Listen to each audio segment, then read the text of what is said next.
And yes, we're seeing in Minnesota is closer to an insurgency than a protest. A protest doesn't feature thousands of people on comms tracking law enforcement to sabotage operation while armed using vehicle ram officers. We're seeing highly dangerous, coordinated, at risk to escalating something deeply damaging to the country. We need de escalation now, immediate investigation of the funders and the leaders behind the operation. What we don't need is more people getting killed in the streets. What we don't need is more sympathy for this cause. We need to be able to break down the actual funding structures of all of this and to break down who is behind this. This didn't just pop up. Again, with every single left-wing protest, and Trump talks about this all the time, with all these left-wing protests, there's nothing organic. There's nothing natural about it. From the professionally printed signs to all of the aid that they get to the coordinated structures of how they move. Someone is funding a military force on our shores. And then you look at the deaths of Renee Good and Alex Purdy, and you're saying, wait a second, like these were suicides, actually. Because this is what it is. When you try and ram a federal officer with your car, that's a suicide. You know that you're putting yourself in a situation where you're going to have a very, very bad outcome.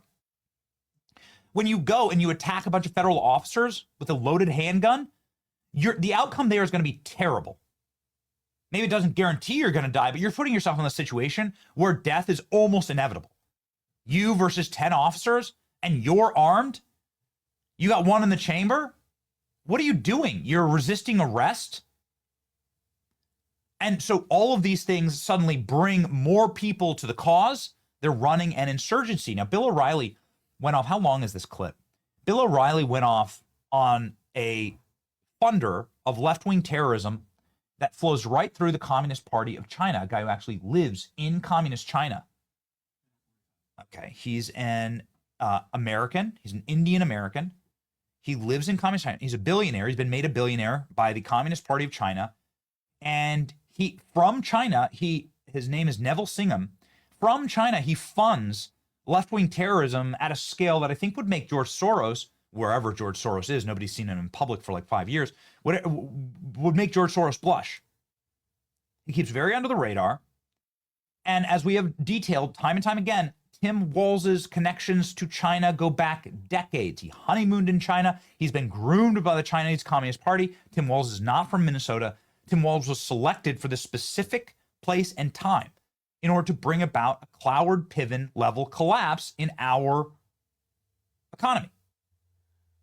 I don't mean to throw too much jargon at the wall here, nor am I some type of intellectual, but you can just go ahead and read. It's very simple text. Cloward-Piven are two communist ideologues, professors, who created a theory of how to bring down a capitalist economy from the inside